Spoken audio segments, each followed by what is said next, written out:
This video is about harmful algal blooms and their effects in coastal seas of Northern Europe. I'm Bengt Karlsson.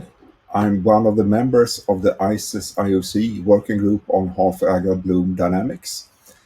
So I'm presenting the result not only by myself but by colleagues around Northern Europe.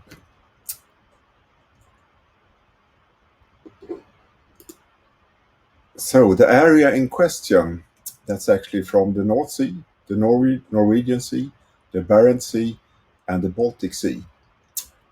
And the major types of harmful algae in these areas are phycotoxin-producing algae. And phycotoxins, they accumulate in filter feeders, such as blue mussels that feed on phytoplankton in general, and they eat some of the harmful algae. And then we have fish-killing algae and cyanobacteria. There are other types of harmful algae, but these are the main ones.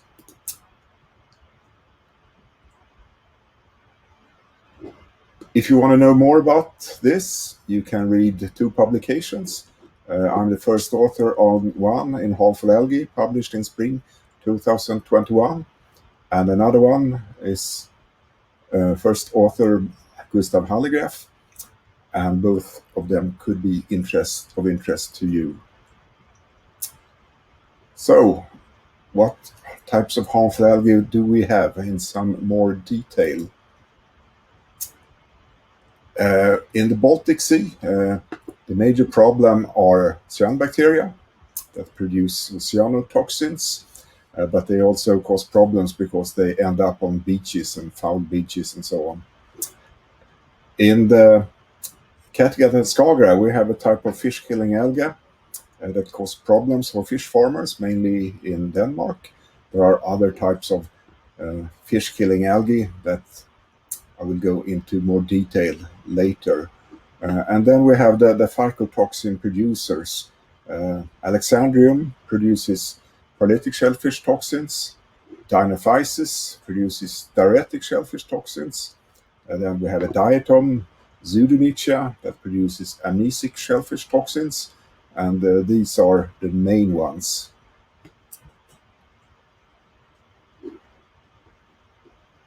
Harmful algal blooms are not new to this area. The first observations of cyanobacteria from the Baltic Sea is actually from 1854, when a school teacher looked down the early microscope. Then we have records of diuretic shellfish poisoning in Sognefjorden in Norway from 1870. And for paralytic shellfish poisoning, there were 2 deaths related to mussels from Oslofjorden in Norway in 1901.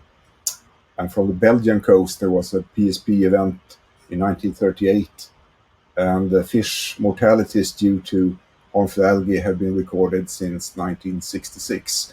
So the harmful events are not new, but they are observed more frequently. Moving into the phycotoxin-producing algae, they of course cause problems for the the mussel farmers. So here's an example of a mussel farm in Sweden. And dinophysis, there are a few species of them. They cause problems along the Atlantic coast of Europe, all the way from the North Sea to the Barents Sea. Moving on to paralytic shellfish toxins, they are produced mainly by a genus called Alexandrium, and they regularly give problems along the Norwegian west coast and occasionally along the west coast of Sweden and Denmark and along the North Sea coast. Azidinium, that's a small dinofladillate genus. It's not really a major problem in our area, and that's fortunate. But we have had concentrations above the regulatory level in Sweden and Norway a few times.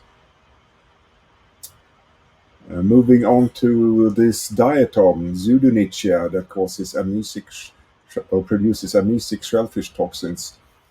they are actually really not a problem in Northern Europe, at least not in our area. In the British Isles, they have been a problem. Then we move on to the fish-killing algae. And these algae, they affect the gills of fish. And wild fish, they can swim away. But farm fish, they essentially die.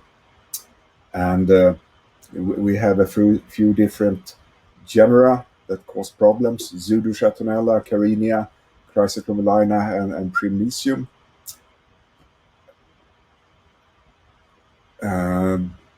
The biggest problem had actually been with the Chrysochromalina and Primnesium. In 1988, a long time ago, there was a major bloom in the Kattegat and the Skagerrak that actually disrupted the marine ecosystem, with fish dying, macroalgae dying, and lots of effects on the ecosystem. This species, Primnesium polylepis, haven't been blooming in such abundances after that. But their relative, Chrysochromalina ledbetteri, have bloomed in 91 and 2019. And the bloom in 2019 in northern Norway actually caused major losses of farmed fish.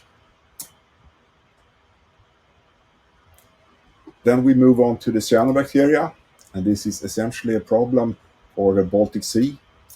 Although in some years the cyanobacteria are transported through the sounds into the Kattegat and the Skagerrak. And these are nitrogen fixers. So in the brackish water of the Baltic Sea, they can outcompete other algae when there is still phosphate in the water, because they have this capability to fix nitrogen. And they cause problems by fouling beaches, and some of the species are also toxic, like Nodularia spumigena that produces nodularian. And blooms of cyanobacteria can be quite spectacular. Here's an example from 2015 in the Baltic proper. We do have other types of blooms that are not really harmful, but they cause a lot of interest from media and the public. For example, we have blooms of Noctiluca scintillans. That's a heterotrophic fladillate that actually eats phytoplankton. They feed on phytoplankton. And they have this brick red water in daytime and strong bioluminescence at night. So there have been some spectacular blooms, for example, in Denmark and in Sweden recently.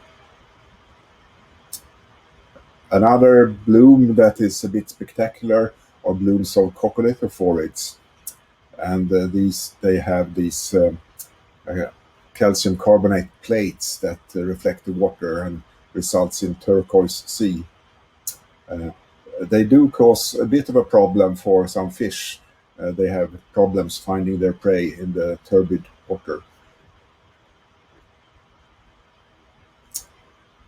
Another spectacular bloom occurred. This was in Denmark a few years ago, when a green dinofladillate bloomed with high biomass and really greenish water. So this was an example from Denmark.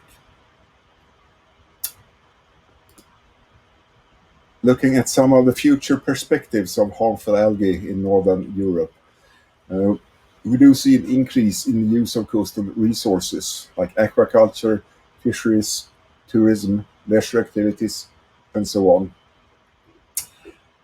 There's also climate change that results in a longer growth season, changed biogeography, and so on. It's quite likely that we will have new types of harmful algal blooms in this area. Some other types might disappear or decrease. But in general, harmful algal bloom events are likely to be observed more frequently. And also the costs of harmful algal blooms will increase. And we think the interest in early warning and detection of harmful algae will increase as well. Thank you for your interest.